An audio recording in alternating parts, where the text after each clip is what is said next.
What is up, ninjas? Just admiring my merchandise. We are going to talk about the 7 types of products that you should be avoiding as a new Amazon FBA seller. Then we're going to go into a lot of product examples of things that people are actually selling right now and sourcing right now, and these products are becoming oversaturated, and so I'm going to save you guys a ton of money if you stay till the end of this video.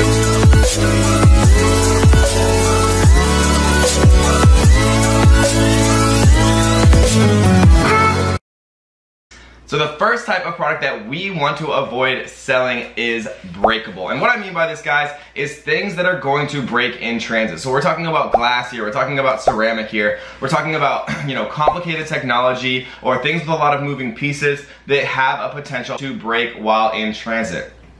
Amazon suggests, and this is a little known rule, that every product that you sell on Amazon as a third-party seller should pass what is called the drop test. The drop test basically means that you could drop a product from head height onto the ground, fully packaged, and it would not break. So if your product can pass this, then you will be okay. So if you are going to sell breakable products, something that I always tell people, right? Think outside the box, don't follow what everyone is saying. So if you are going to sell breakable products, and I personally sell, hundreds of thousands, if not millions of dollars of breakable products every single year, the number one thing that you have to make sure you're doing better than other people is packaging better, right? So if you are going to sell breakable products, get bubble wrap, get bubble tape, right? Get foam inserts. Make absolutely sure that every single one of your products passes what Amazon likes to call the drop test, because people at UPS just don't care. They'll throw your stuff, right? They've had a long day. They have all these packages every single day. They're not getting paid the money that they deserve, and so they're going to break your stuff. They're going to throw around your stuff. So you have to make sure that you have what it takes from a packaging perspective to keep your products safe. Number 2 that I like to avoid is anything that involves technology. I don't like to sell electronic products. I don't like to sell products that have a lot of complicated moving parts. I just don't like to sell technology in general. There are thousands and millions of products to sell on Amazon that are not electronic, right? That don't have lithium-ion batteries. Anything with lithium-ion batteries has a ton of shipping restrictions and a ton of customs and Chinese ports, both in the United States and in the China port, that you are going to have to suffer through the restrictions of if you ship anything with lithium-ion batteries, because they have a high chance of exploding. So just trust me when I tell you, don't sell anything with lithium-ion batteries. You will thank me later, and if you ever meet somebody who does, you'll understand their pain, right? And so another thing about technology that isn't generally what you want to go after is that it has a much higher rate of return. And the reason for that, guys, is people can't figure out how to use certain technology. People can't follow instructions. People can't figure out how to use things that involve any level of complexity. This will give you negative reviews, because even if you have a perfectly functional product and they can't figure it out, it'll make them feel stupid and they'll leave a 1-star review, or they'll just simply return it and you have to process all of those returns, right, with all the different return fees, and you'll just lose out on that potential sale. The third thing that I recommend staying away from is anything that you need an FDA approval for, right? So this is something that goes inside of your mouth, right? We're talking about snoring. We're talking about anything that goes in a baby's mouth. We're talking about any type of products that could be categorized as needing an FDA approval, right? So before you actually go into selling a product, what I always recommend people do is reach out to seller support, right? Open a chat with seller support, get it in writing, ask them. Find an ASIN or a product that is very similar to what you're considering sourcing, and ask seller support via chat if it is okay to sell this specific product. And once they tell you in writing yes or no, ask if there's any gating restrictions, any types of restrictions of any kind for your particular account selling this particular product. And if they say yes, then you are at a much higher likelihood of not having any more problems down the line, as far as requiring an FDA certificate or any type of kind of health certificate that you didn't otherwise know you needed for that product. The third type of product that I like to stay away from is anything that is patented or trademarked. And what I mean by that, guys, is something that could be patented, for example, is like Velcro, right? Something that could be trademarked is like Kevlar or Nike, right? So look, Google search if you don't know what a patent or a trademark means. I'm not gonna go into it super in depth, right? But just make sure that any product that you are potentially thinking about sourcing and investing all of your hard work and time and money into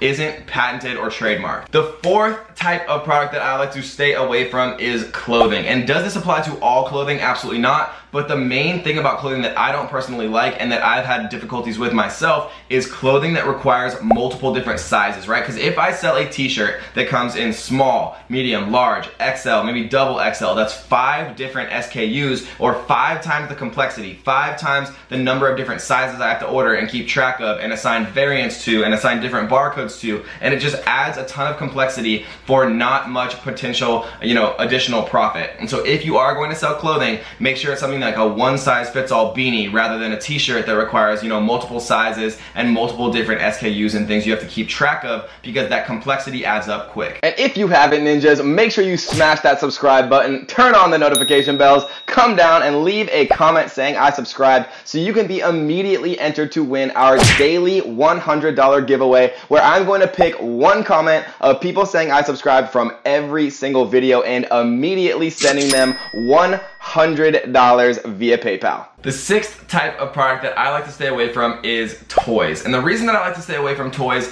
is because they generally have a higher likelihood of being fads. And what I mean by that is a toy can become incredibly popular and then lose 100% of its momentum very quickly. The same thing happened with fidget spinners. The same thing has happened with Hatchimals. The same thing is probably about to happen with squishies. The same thing happens over and over and over again, and I've been in the Amazon FBA business for a long time, and I've seen these cyclical patterns of toys becoming super popular and then fading very quickly out of popularity, and people with hundreds or thousands of units are kind of stuck with those particular products after the fad has gone down and after there's not enough demand to actually keep up with the number of supply any specific seller has. And especially if something's super popular, it attracts a lot of sellers like fidget spinners, and all of a sudden there's thousands of sellers sitting on thousands of units, every one of which is trying to get rid of their merchandise, which means it's a race to the bottom on prices and everyone loses out. So I like to stay away from toys because they are generally the topic and the product category that has the highest likelihood of actually being a cyclical fad. And the final category that I like to stay away from as an Amazon FBA seller is anything that could be potentially dangerous. And what I mean by that, guys,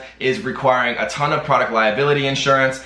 For a lot of the products that we sell currently, we don't invest heavily in product liability insurance, but if you did sell something specifically like knives or a baby set of juggling tools that are chainsaws, right, or something ridiculous like that would require a lot of product liability insurance that has inherent amounts of danger with it, like knives do, like something that a baby could potentially choke on, like a lot of different things that could potentially kind of present situations where you could get sued as a company. Those are not worth the extra effort and the extra thought and the extra expense for insurance, right, and potential of getting sued. So instead of actually, worrying about all that, I generally like to stay away from any products that could necessitate having a ton more extra costs from a product liability insurance perspective and that present the opportunity of me or my company being sued. So let's talk about exactly which products to avoid, as I promised that I would tell you guys before we ended this video. The first product that you want to avoid is the fidget spinner. Of course, a million people started selling this because it's super cheap to manufacture. It exploded in popularity, and now there's a million people selling it, which pushes the price all the way down, and everybody is left stuck with thousands of units that they can't actually sell. So never sell the fidget spinner. It is very far past its time. Again, it was a toy, it was a fad, and that fad is over. Anglized rulers is the second one. There's no way to sell an anglized ruler other than someone specifically typing in anglized ruler. There's no other PPC terms. There's no creativity. There's no way that you can actually advertise this product to anyone else on Amazon besides just competing higher and higher and higher for the same exact PPC terms, which means that everybody's competing for those same terms, which means each term is extremely expensive, which means that it eats up all of your profit margin, and the only person who wins in the end is the end customer and Amazon.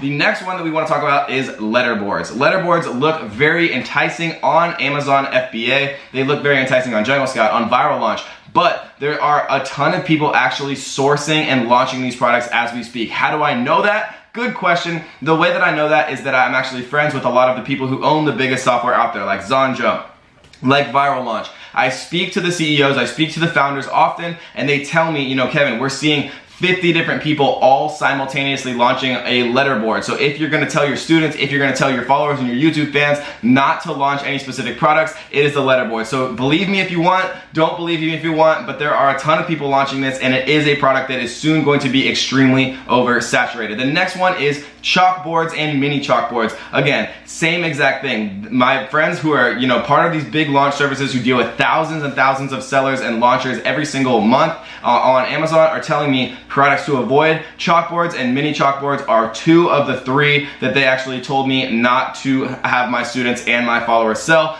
The other one is baby bibs. Baby bibs, again, are very hard to differentiate to a certain degree. Everyone out there and their mother is launching a silicone baby bib, all types of different baby bibs. Baby bibs is actually really fun to say, so I'm gonna say it a couple more times. Baby bib, baby bib, baby bib. And you don't want to be launching baby bibs because there are a lot of people who are currently launching baby bibs. The next one is baby diaper bags. Again, this product looks very enticing on Amazon, on Jungle Scout, on Viral Launch, but there are a lot of people simultaneously launching it, and my connections with people who are actually part of these launch services are telling me, you know, Kev, a lot of people, 50 people a day are trying to launch these products. Warn your students, warn people who might be in the beginning stages of these products to stay away. The next one, guys, and the last 2 are baby covers for car seats, strollers, and nursing, and the final one is scratch off maps.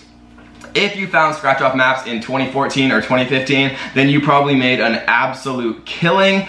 This is a product that I have sold in the past, and we made an absolute killing, but now there are so many people who saw the amazing numbers, so many people who figured out that you could source them for so cheap and sell them for so expensive, and so many people who capitalized on this trend that there's now too much supply and not enough coinciding demand, and there's a lot of people out there who are stuck holding this inventory.